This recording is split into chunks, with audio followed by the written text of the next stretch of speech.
A very warm welcome to all of you. This is Akash Sharma. जैसा कि आप देख रहे हैं, एंसेंट हिस्ट्री का ये थर्ड चैप्टर है, इंडस वैली सिविलाइजेशन। तो इंडस सिविलाइजेशन का आप लोगों को टाइम पीरियड पता ही है। 2900 बीसी से 1700 बीसी के बीच में ये सभ्यता फ्लोरिश होती है। तो इंडस वैली सिविलाइजेशन जब फ्लोरिश हुई तो उस समय विश्व में 3 सिविलाइजेशंस और थी जो काफ़ी प्रचलित थी। एक है मेसोपोटामिया, दूसरा है इजिप्टियन इजिप्शियन, तीसरा है चाइना। तो आप सबको पता होगा ना, जो इंडस वैली सिविलाइजेशन है ये इंडस रिवर के किनारे फ्लोरिश होती है। चाइना चाइना जो सिविलाइजेशन है वो हुआंगहो रिवर से एसोसिएटेड है। इजिप्ट जो है ये नील रिवर से एसोसिएटेड है। और जो मेसोपोटामिया है ना, यहाँ पे आप 2 रिवर से याद रखेंगे, एक है यूफ्रेट्स और दूसरी है टिग्रिस। कौन कौन सी? यूफ्रेट्स और टिग्रिस। और ये माना जाता है कि जितनी भी रिवराइन ये सिविलाइजेशंस थी, इनमें इंडस वैली सिविलाइजेशन जो थी मोस्ट एक्सटेंसिव है। मीन्स 1500 साइट से भी ज़्यादा साइट्स यहाँ पर देखी गई हैं। एरिया लगभग 1.5 मिलियन किलोमीटर स्क्वायर का ये एरिया कवर करती है। और आपसे क्वेश्चन पूछा जा सकता है कि किस स्टेट्स में लार्जेस्ट नंबर ऑफ साइट्स पाई जा सकती हैं जो कि इंडस वैली सिविलाइजेशन से रिलेटेड है। तो आपको बताना होगा हरियाणा। कौन सा स्टेट है? तो हरियाणा जो है उसमें लार्जेस्ट नंबर ऑफ साइट्स पाई गई हैं। और आप लोग याद रखेंगे कि घाघरा हाकरा रिवर सिस्टम जो है, घाघरा हाकरा रिवर सिस्टम जो है, इसमें मोस्ट कंसंट्रेशन ऑफ सेटलमेंट्स पाए गए हैं। सेटलमेंट सबसे ज़्यादा घाघरा हाकरा रिवर सिस्टम में कंसंट्रेटेड हैं। लार्जेस्ट नंबर ऑफ साइट्स कहाँ मिली? तो हरियाणा में मिली। तो आज के पाकिस्तान के पंजाब प्रोविंस में आपको हड़प्पा की खुदाई की गई। और हड़प्पा की खोज किसने की थी? दयाराम साहनी ने। कब की थी? 1921 में। तो दयाराम साहनी ने हड़प्पा की खोज की। मोहनजोदारो की खोज किसने की थी? राखाल दास बनर्जी ने। कब की? 1922 में। 1922 में राखाल दास बनर्जी ने मोहनजोदारो की खोज की। मोहनजोदारो का बेसिक मीनिंग क्या होता है? Mount of the dead. Mount of the dead. और ये मोहनजोदारो कहाँ है? ये सिंध में है। और जब आप ऋग्वेद देखते हैं ना, तो ऋग्वेद में आपको हड़प्पा का मेंशन मिलता है और इसको हरयुप्पा कहा जाता है। क्या कहा जाता है? हरयुप्पा कहा जाता है। जॉन मार्शल ने ही इसका नामकरण किया था हड़प्पन सिविलाइजेशन, क्योंकि ये फर्स्ट एक्सकेवेटेड साइट जो थी वो हड़प्पा थी। हड़प्पन सिविलाइजेशन से रिलेटेड एक पॉइंट जो आप सभी को पता ही होगा कि इसकी जो नॉर्दर्न मोस्ट टेरिटरी थी वो थी मांडा। मांडा कहाँ पर? जम्मू कश्मीर में। जम्मू कश्मीर में मांडा।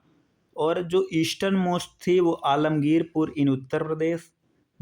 जो सदर्न मोस्ट थी वो थी दाइमाबाद। और जो वेस्टर्न मोस्ट थी वो थी सुत कांगेडोर। तो याद रखेंगे, सुत कांगेडोर जो है ये दास्क नदी के किनारे है। ये दास्क नदी के किनारे है। जो ये दाइमाबाद है ये प्रवरा नदी के किनारे है। प्रवरा नदी के किनारे है। आलमगीरपुर ये हिंडन नदी के किनारे है। और जो मांडा है ये चिनाब नदी के किनारे है। अगर स्टेट्स की बात करें तो मांडा जम्मू कश्मीर में है, आलमगीरपुर उत्तर प्रदेश में है, दाइमाबाद महाराष्ट्र में है, सुतकांगेडोर ये बलूचिस्तान में देखने को मिलता है। तो northern most Manda Jammu Kashmir Chenab, eastern most Alamgirpur Uttar Pradesh Hindon, southern most Daimabad Pravara river Maharashtra, western most Balochistan Dasht river Sut Kagendor. और ये जो इंडस वैली सिविलाइजेशन है ना, ये ब्रॉन्ज एज को बिलोंग करती है। ये कैल्कोलिथिक से ओल्डर है, लेकिन ये कैल्कोलिथिक से ज़्यादा डेवलप्ड मानी जाती है। ये क्लासिफिकेशन हम लोगों ने देख ही लिया था, अर्ली हड़प्पा, मिडिल हड़प्पा और लेट हड़प्पा का। अभी अब देखते हैं कि कौन सा जो एक्सकेवेटेड साइट थी वो किस प्रोविंस में है और किस नदी के किनारे है। तो सबसे पहले आप लोगों को 4 रिवर का तो पता ही होगा। 4 साइट्स से रिलेटेड जो रिवर हैं वो आपको पता होगा, आई होप। हड़प्पा तो सबको पता रहता है ना कि हड़प्पा रावी नदी के किनारे है, हड़प्पा रावी नदी के किनारे है। मोहनजोदाड़ो भी सबको पता ही होता है, ऑब्वियसली इंडस रिवर के किनारे है। तो मोहनजोदाड़ो से रिलेटेड ही एक होता है चन्हूदारो। चन्हूदारो जो है वो भी ये जो है इंडस रिवर के किनारे है, क्योंकि सिमिलर साउंड कर रहा है तो आप लोग मोहनजोदारो से चन्हूदारो याद ही रखेंगे। आलमगीरपुर अभी मैंने बात की, ये हिंडन नदी के किनारे है आलमगीरपुर। शुतकांगेडोर भी बात की कि ये दाश्क नदी के किनारे है। मांडा भी बात कर ली कि ये चिनाब नदी के किनारे है। और दाइमाबाद भी बात कर ली कि ये प्रवरा नदी के किनारे। इनके रिस्पेक्टिव स्टेट्स भी हम लोगों ने देख लिए कि दाइमाबाद महाराष्ट्र, मांडा जम्मू कश्मीर, शुतकांगेडोर बलूचिस्तान, आलमगीरपुर उत्तर प्रदेश और मोहनजोदारो सिंध है, और ये जो हड़प्पा है ये पाकिस्तानी पंजाब है। तो जब मोहनजोदारो सिमिलर साउंड कर रहा है, चन्हूदारो ये भी इंडस रिवर के किनारे है और ये भी सिंध में है। तो इतने आप लोगों को याद ही हैं। अभी अब कुछ और साइट्स जो आपको याद करनी है, आप एक नाम याद कर लें, कोट दीजी। कौन सा? कोट दीजी। और एक नाम और याद कर लें, अलादीन्हो। अलादीन्हो, कोट दीजी और अलादीन्हो, चन्हूदारो और मोहनजोदारो, ये चार नाम आप लोग अलग रख लेंगे। तो ये जो कोट दीजी, अलादीन्हो, चन्हूदारो और मोहनजोदारो है ना, इनकी खासियत ये है कि ये चारों सिंध में है और चारों इंडस रिवर के किनारे हैं। चारों सिंध में हैं, चारों इंडस रिवर के किनारे हैं। कौन कौन से नाम हैं? मोहनजोदारो, चन्हूदारो, कोटदीजी और अलादीनो। अलादीनो, कोटदीजी, चन्हूदारो, मोहनजोदारो। तो अभी तक हम लोगों ने कितने साइट्स को कवर कर लिया है? तो हड़प्पा कवर कर लिया है, पाकिस्तानी पंजाब में है और रावी नदी के किनारे है।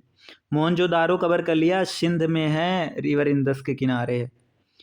चन्हूदारो कवर कर लिया कि सिंध में है, इंदस रिवर के किनारे है। आलमगीरपुर को कवर कर लिया, उत्तर प्रदेश में है और हिंडन नदी के किनारे है। शुतकांगेडोर को देख लिया था, बलूचिस्तान में है और दाश्क नदी के किनारे है। बनावली को देख लिया था, बनावली सॉरी अभी नहीं देखा है, तो बनावली को अभी देखना है। तो मांडा देख लिया है जो जम्मू कश्मीर में है और चिनाब नदी के किनारे है। दाइमाबाद भी देख लिया था, महाराष्ट्र में है और प्रवरा नदी के किनारे है।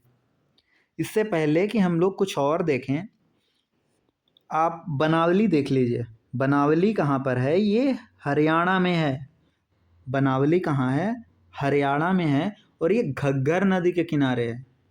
कहाँ पर है? घग्गर नदी के किनारे पर है। बनावली कहाँ है? हरियाणा में है।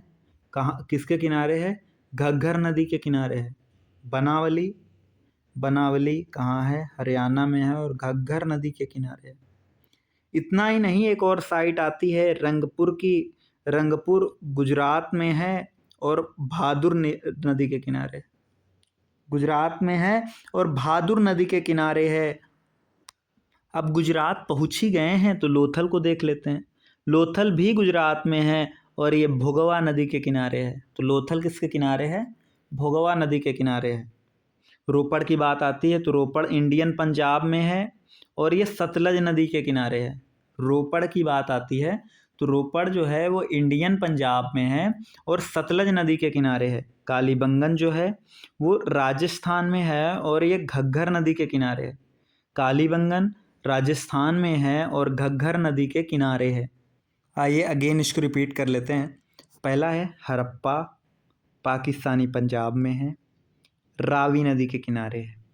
मोहनजोदाड़ो सिंध में है, इंडस नदी के किनारे है। रोपड़ पंजाब में है, सतलज नदी के किनारे है। लोथल गुजरात में है, भोगवा नदी के किनारे है। कालीबंगन राजस्थान में है, घग्गर नदी के किनारे है। चन्हूदारो सिंध में है, इंडस रिवर के किनारे है। आलमगीरपुर उत्तर प्रदेश में है, हिंडन नदी के किनारे है।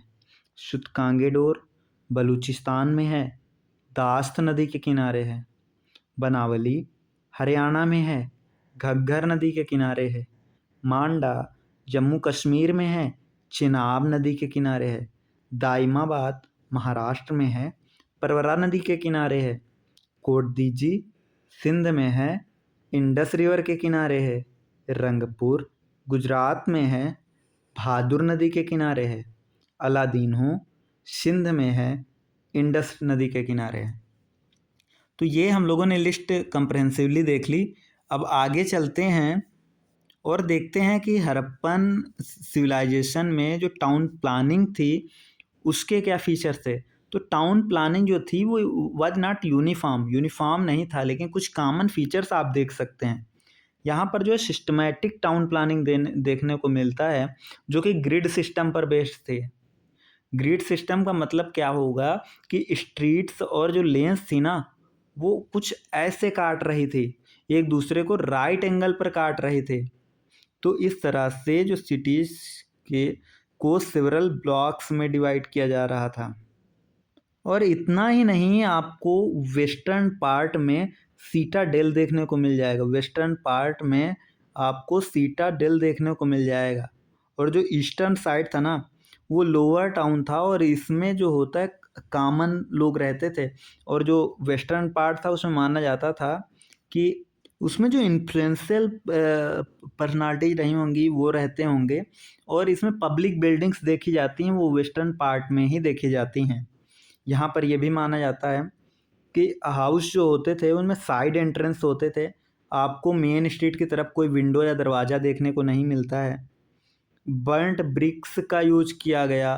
स्टोन बिल्डिंग तो अब्सेंस थी, स्टोन बिल्डिंग जो थी वो अब्सेंस थी। और इस सिविलाइजेशन का जो सबसे रिमार्केबल फीचर है वो आप अंडरग्राउंड ड्रेनेज सिस्टम देखते हैं। इसमें सभी हाउस के ड्रेनेज को स्ट्रीट ड्रेन से जोड़ दिया जाता था, और वो ढके हुए होते थे, प्रॉपर मैनहोल से इक्विप्ड होते थे। इकोनॉमी की बात करते हैं। जब भी इकोनॉमी की बात आती है तो एग्रीकल्चरल जो टेक्नोलॉजी थी ना, वो वेल डेवलप्ड थी। मेन क्रॉप जो उगाई जाती थी उसमें वीट और बार्ले थे। गेहूं और जौ, ये जो थी मेन क्रॉप्स थी। हमें राइस के जो कल्टीवेशन के साक्ष्य मिलते हैं वो लोथल और रंगपुर में देखने को मिलते हैं। जो अदर क्रॉप्स देखने को मिलती हैं ना, उसमें आप देखते हैं कि डेट्स देखने को मिल जाएंगी, मस्टर्ड देखने को मिल जाएगा, सेसामम है, लेगुमिनस प्लांट और काटन।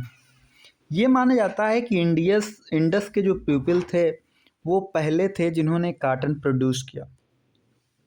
मीन्स वर्ल्ड में काटन सबसे पहले किसने प्रोड्यूस किया? तो मीन्स वर्ल्ड में सबसे पहले काटन को किसने प्रोड्यूस किया? तो इंडस वैली सिविलाइजेशन के लोगों ने किया। कालीबंगन से में मिक्स्ड क्रॉपिंग के भी साक्ष्य मिले हैं। और जो ये वीट और बार्ले थी ना, ये विंटर क्रॉप या रबी क्रॉप के रूप में कल्टीवेट की जाती थी, लेकिन जो खरीफ क्रॉप थी वो समर में कल्टीवेट की जाती थी। खेतों को जोता नहीं जाता था, बल्कि इनको डगअप किया जाता था। इंडिगो इंडिगो जो नील की खेती है ना, वो गुजरात के रोजदी से उसके साक्ष्य मिलते हैं। नील की खेती के साक्ष्य कहाँ से मिलते हैं? तो गुजरात में एक प्लेस आपको देखने को मिलेगा, रोजदी। काटन को सबसे पहले किसने उगाया? इंडस के लोगों ने। जो रोजदी ये गुजरात में एक साइट है जहाँ से आपको इंडिगो के साक्ष्य मिलेंगे। और जब आप सिंध जाते हैं, सिंध में अलादीनों के लोगों को देखते हैं, तो वो आप पाते हैं कि उन्हें वेल इरिगेशन यानी कुएं से सिंचाई के बारे में पता था। गुजरात जाइए, धौलावीरा में देखते हैं तो आपको डैम्स देखने को मिल जाते हैं। मीन्स ट्रेसेस ऑफ डैम्स आपको धौलावीरा गुजरात से देखने को मिल जाता है। एग्रीकल्चर के अलावा एनिमल रेयरिंग भी देखी जा सकती है। वो buffalo, camels, oxen, sheep, asses, goats, pigs, elephant, dogs, cats, ये सब पाला करते थे। हॉर्सेस के जो रिमेन्स हैं, घोड़े की अस्थियों के अवशेष कहाँ से मिले हैं? सुरकोटदा से मिले हैं। शुरकोटदा से घोड़े की अस्थियों के अवशेष मिले हैं। शुरकोटदा कहाँ पर है? गुजरात में है। गुजरात में शुरकोटदा है और वहाँ से घोड़े की अस्थियों के अवशेष मिले हैं। जो आर्टिसन थे उनमें आपको गोल्ड स्मिथ देखने को मिल जाएगा, सिल्वर स्मिथ देखने को मिल जाएंगे, ब्रॉन्ज स्मिथ देखने को मिल जाएंगे, ब्रिक मेकर्स देखने को मिलेंगे, stone culture, seal culture, weavers, boat builder, terracotta manufacturers, ivory worker, ये सब देखने को मिल जाएंगे। हड़प्पन ये पहले थे जिन्होंने विश्व में सिल्वर का यूज किया। तो विश्व में कॉटन का यूज करने वाले सबसे पहले कौन? हड़प्पन। विश्व में सिल्वर का यूज करने वाले सबसे पहले कौन? हड़प्पन। तो एग्रीकल्चर सरप्लस जो हुआ उससे ट्रेड का बेसिस तैयार हुआ। फॉरेस्ट प्रोड्यूस भी इसको सप्लीमेंट कर रहा था। इंटरनल जो ट्रेड था ना वो जो डेवलप हुआ first among various areas like Rajasthan, Saurashtra और साउथ इंडिया, उत्तर प्रदेश, बिहार और महाराष्ट्र, इनमें आपको इंटरनल ट्रेड डेवलप होता हुआ दिखाई देगा। इतना ही नहीं, फॉरेन ट्रेड कहाँ से था? मेसोपोटामिया। मेसोपोटामिया या शुमेरिया आप जाइए इराक का, वहाँ पर देखेंगे अफ़गानिस्तान, बहराइन, पर्सिया और सेंट्रल एशिया। तो हड़प्पन लोग जो एक्सटर्नल ट्रेड करते थे वो मेसोपोटामिया या शुमेरिया, इराक का, central Asia, Persia, Afghanistan, Bahrain. जो हम लोग जो हड़प्पन के लोग एक्सपोर्ट करते थे ना उसमें सेवरल एग्रीकल्चरल प्रोडक्ट्स देखने को मिलेगा और वैरायटी ऑफ फिनिश्ड प्रोडक्ट था, जैसे कि cotton goods, pottery, Ivory product वगैरह वगैरह। टीक जो था वो गुजरात से प्राप्त किया जाता था। टीक जो था वो गुजरात से प्राप्त किया जाता था। आप गुजरात जाइए, वहाँ पर हीरापुरी से आपको अमेजोनाइट मिल जाता था हड़प्पन टाइम पे। स्लेट जो एक्सपोर्ट की जाती थी आपको, ये अमेजोनाइट था वो हीरापुरी इन गुजरात, यहाँ से एक्सपोर्ट किया जाता, यहाँ से प्राप्त कर सकते थे। स्लेट कांगड़ा और राजस्थान से मिल जाती थी। जो फुटसाइट है ना वो नॉर्थ कर्नाटका और से देखने को मिलती है, और जो कांच है ना, कांच, ये सौराष्ट्र, दक्कन से देखने को मिल जाएगा। अमेथिस्ट ये महाराष्ट्र से देखने को मिलेगा। लेड जो है ये कश्मीर और साउथ इंडिया से लेड देखने को मिल जाएगा। टिन, जेड और कापर ये बलूचिस्तान से देखने को मिलेगा। तो हमें जब भी बात आती थी इसको आइए ढंग से याद कर ले रहे हैं थोड़ा। टिन, जेड और कॉपर कहाँ से देखने को मिलता था? तो बलूचिस्तान से देखने को मिल जाता था। इतना ही नहीं, लेड की जब बात आती है तो लेड कश्मीर और साउथ इंडिया से मिल जाता था। अमेथिस्ट कहाँ मिलता था? तो अमेथिस्ट महाराष्ट्र से मिल जाता था। कांच सौराष्ट्र और दक्कन से मिल जाता था। फुटसाइट नॉर्थ कर्नाटका से मिल जाता था। टीक गुजरात से। स्लेट कांगड़ा और राजस्थान से, कांगड़ा और राजस्थान से स्लेट मिल जाता था। इतना ही नहीं, अमेजोनाइट था वो हीरापुरी गुजरात से मिल जाता था। जो मेनली इंपोर्ट किया जाता था, तो इंपोर्ट में आप देखेंगे कि सेंट्रल एशिया से हम लोग जेड मंगाते थे। टर्क्वाइज कहाँ से आता था? तो पर्सिया से टर्क्वाइज आता था। लैपिस लेजुली ये कहाँ से आता था? तो बदख्शान इन अफ़गानिस्तान, अफ़गानिस्तान में बदख्शान से आपको लैपिस लेजुली देखने को मिलेगा। गोल्ड और सिल्वर कहाँ से आता था? तो अफ़गानिस्तान से गोल्ड और सिल्वर आता था। टिन कहाँ से? अफ़गानिस्तान से। तो अफ़गानिस्तान से आपको क्या क्या देखने को मिलेगा? तो टिन, गोल्ड और सिल्वर, सोना, चांदी, टिन, अफ़गानिस्तान। और लैपिस लेजुली भी अफ़गानिस्तान। अफ़गानिस्तान का कौन सा रीजन? तो बदख्शान। जेड कहाँ से मंगाते थे? सेंट्रल एशिया से मंगाते थे। टर्क्वाइज कहाँ से मंगाते थे? पर्सिया से मंगाते थे। और जो एक्सपोर्ट करते थे उसमें क्या क्या एक्सपोर्ट करते थे? वैरायटी ऑफ फिनिश्ड प्रोडक्ट था, एग्रीकल्चर प्रोडक्ट्स था। और जो हमें टीक है ना, टीक गुजरात से मिलता है। अमेजोनाइट हीरापुरी गुजरात से मिलता है। तो गुजरात से क्या क्या हो गया? टीक और अमेजोनाइट, टीक और अमेजोनाइट। स्लेट कहाँ से मिलेगा? तो कांगड़ा और राजस्थान से स्लेट मिल जाएगा। फुटसाइट कहाँ से मिलेगा? तो नॉर्थ कर्नाटका से फुटसाइट मिल जाता है। कोंच कहाँ से मिलेगा? तो सौराष्ट्र दक्कन से कोंच मिल जाएगा। अमेथिस्ट कहाँ से मिलेगा? महाराष्ट्र से। लेड कहाँ से? कश्मीर से। टिन जेड कॉपर बलूचिस्तान से। ट्रांसपोर्टेशन के लिए बैलगाड़ी का यूज किया जाता था, बोट्स भी यूज की जाती थी, पैक एनिमल्स भी यूज किए जाते थे। ट्रेड जो था वो एक्सचेंज ऑफ गुड्स पे बेस्ड था, मीन्स बार्टर सिस्टम था। मनी के यूज का कोई साक्ष्य नहीं मिलता है। Most important, coins are not evident. क्या हड़प्पन सिविलाइजेशन में क्वाइंस देखने को मिले? नहीं मिले। फॉरेन ट्रेड जो होता था मोस्टली लग्जरी आइटम्स में होता था।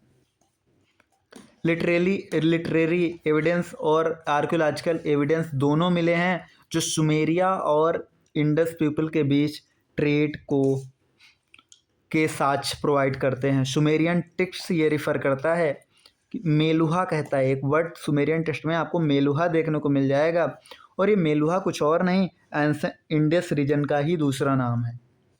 और उसमें जो नाम मिलते हैं ना, दिलमुन ये बहरियान का जो कोस्ट था उसका नाम था, और मकन मकरान कोस्ट का नाम था।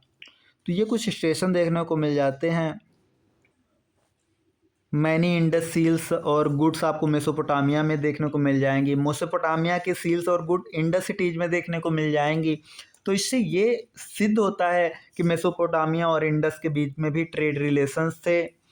हड़प्पन के सार्थुगाई और मुंदिगा से भी ट्रेड रिलेशन है। और ये जो सार्थुगाई है और मुंडिगाक है, ये कहाँ है? अफ़गानिस्तान में।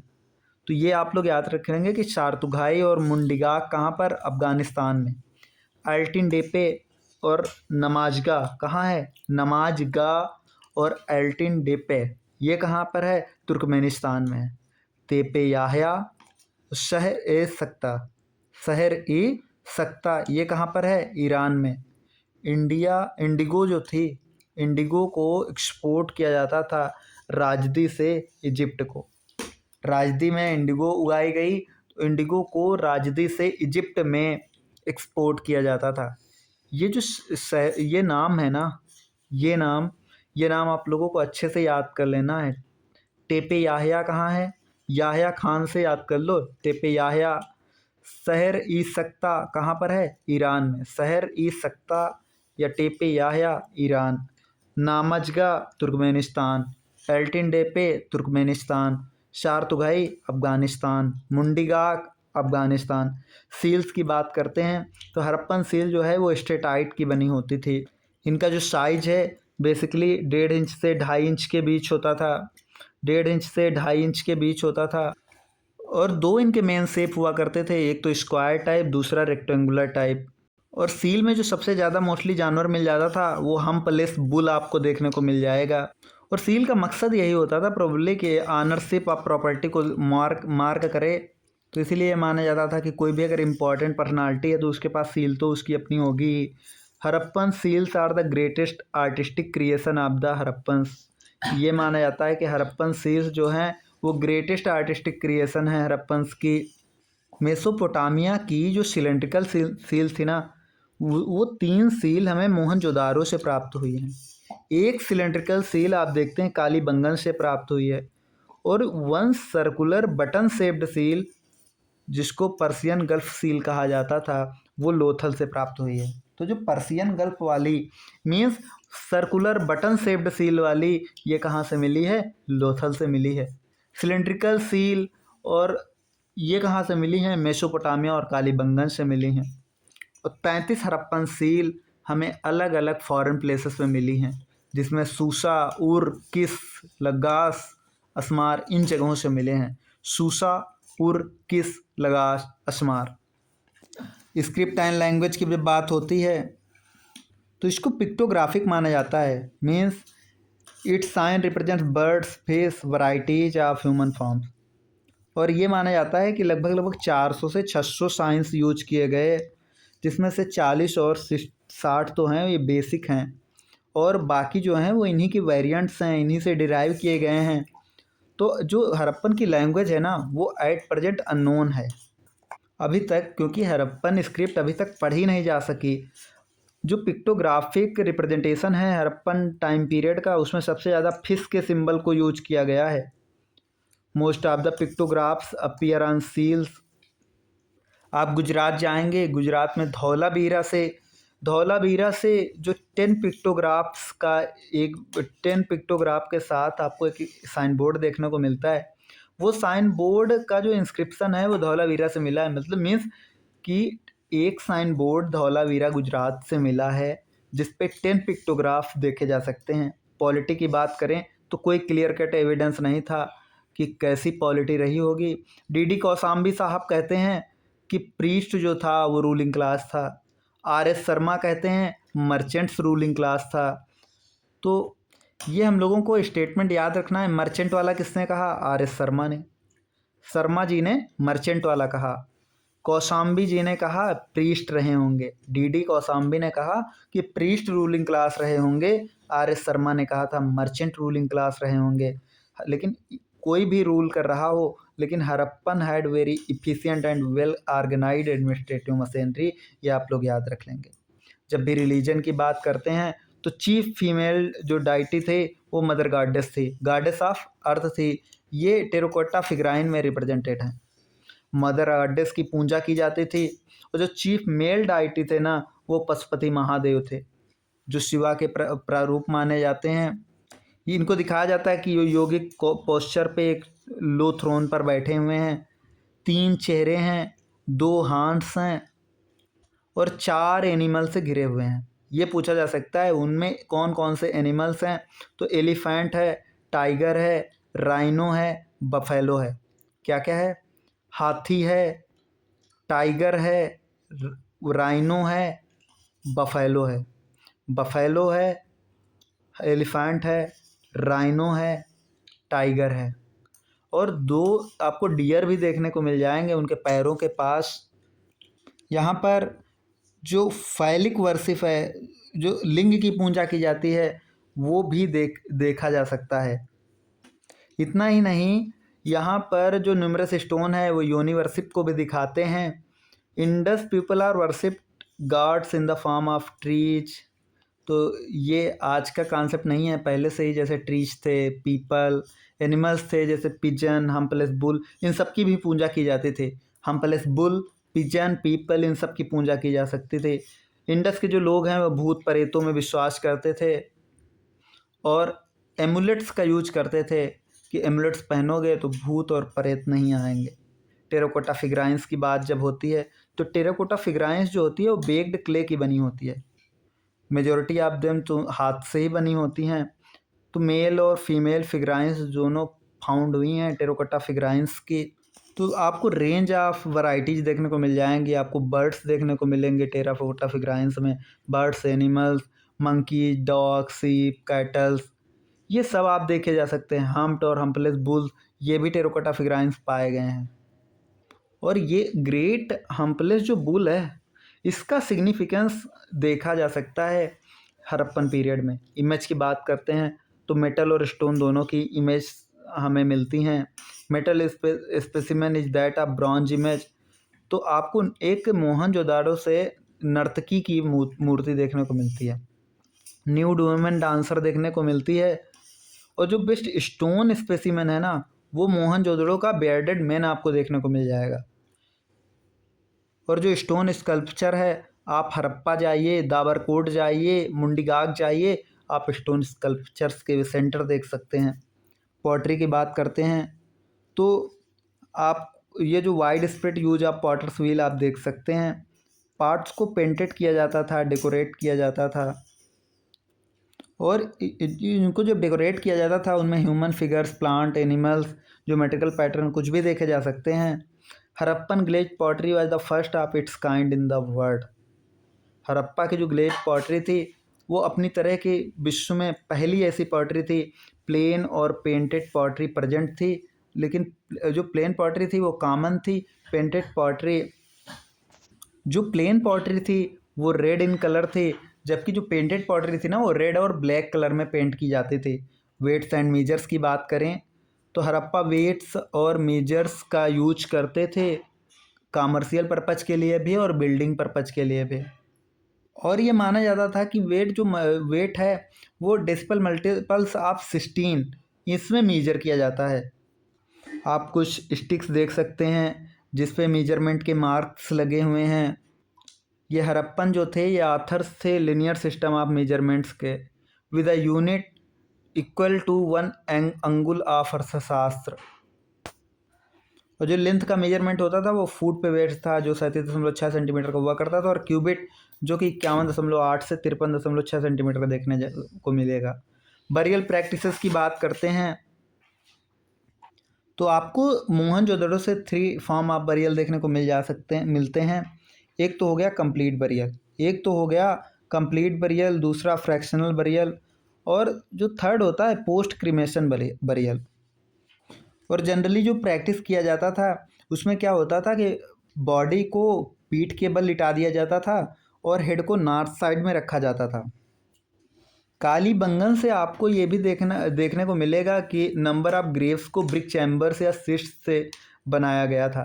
हड़प्पा में आपको वुडन काफिन के ट्रेसेस भी देखने को मिल जाएंगी, और बॉडीज को जो कवर किया जाता था ना वो रेड श्राउड से कवर कर दिया जाता था। सुरकोटदा से आपको पार्ट बरियल की भी प्रैक्टिस देखने को मिलेगी। तो पार्ट बरियल कहाँ से देखने को मिलेगा? सुरकोटदा से। वुडन का कॉफिन कहाँ से देखने को मिलेगा? हड़प्पा से। कालीबंगन से क्या मिलेगा? ब्रिक चैम्बर्स या सिट्स से। जो ग्रेव्स होती थी उनको ईंटों से बना दिया जाता था। लोथल से आपको क्या देखने को मिलता है कि फीमेल और मेल के पेयर्स में आपको दफनाए गए दिखाई मिलते हैं। हड़प्पा जो सिमेट्री थी वो उसमें ये भी देखने को मिल जाता नॉर्थ साउथ के बजाय ये देखने को मिल जाता था कि ये जो ग्रेव्स थी वो ईस्ट वेस्ट में भी बनी हुई होती थी। तो ये हड़प्पन जो सिविलाइजेशन है ये डिक्लाइन कैसे हुई, तो इसके लिए वेरियस थ्योरीज दी जाती हैं। पहली क्या है कि आर्यन इन्वेजन थ्योरी ये कहती है कि तो आप ऋग्वेदा में देखते हैं कि आर्यंस ने फोर्ट्स का डिस्ट्रक्शन किया, और आप मोहनजोदाड़ो जब जाते हैं तो आप देखते हैं कि ह्यूमन स्केलेटन का बहुत सारे ह्यूमन स्केलेटन एक जगह पर मिलते हैं, जो भी ये भी इंडिकेट करते हैं कि कोई फॉरेन इन्वेजन हुआ होगा। कुछ लोग तो यहाँ तक मानते हैं कि नेचुरल कैलेमिटीज की वजह से, जैसे कि वहाँ पर आप फ्लड देख सकते हैं ना, रिकरिंग फ्लड्स होती थी, तो उससे मोहनजोदाड़ो और चन्हूदाड़ो का डिक्लाइन हुआ है। और ड्राइंग्स ऑफ रिवर की नदी सूख गई तो वहाँ से कालीबंगन और बनावली का डिक्लाइन हुआ है। फर्टिलिटी डिक्रीज हुई, डिफॉरेस्टेशन हुआ, ओकेजनल अर्थक्वेक्स भी देखने को मिलते हैं। तो ये बताया जाता है कि जो है ना प्राकृतिक आपदाओं की वजह से हड़प्पा सभ्यता का डिक्लाइन हुआ है। और इसके लिए माना जाता है कि मोहनजोदाड़ो और चन्हूदाड़ो में आप रिकरिंग फ्लड्स देखते हैं। कालीबंगन और बनावली में आप सूखती हुई नदियों की वजह से कालीबंगन और बनावली में डिक्लाइन देखने को मिलता है। और सुमेरियन के साथ डिक्लाइनिंग ट्रेड, ओशियानिक ट्रेड, ये भी एक रीजन हो सकता है कि इंडस वैली सिविलाइजेशन का डिक्लाइन हुआ। मीन्स पार्टली तो कंट्रीब्यूट किया ही किया। कुछ एपिडेमिक्स आए जैसे मलेरिया भी हो सकता है कि पॉपुलेशन डिक्लाइन करी हो। लेकिन ये भी माना जाता है कि suicidal weakness of Harappa due to lack of flexibility of mind, ignoring of defences, ये भी सजेस्ट किया जाता है।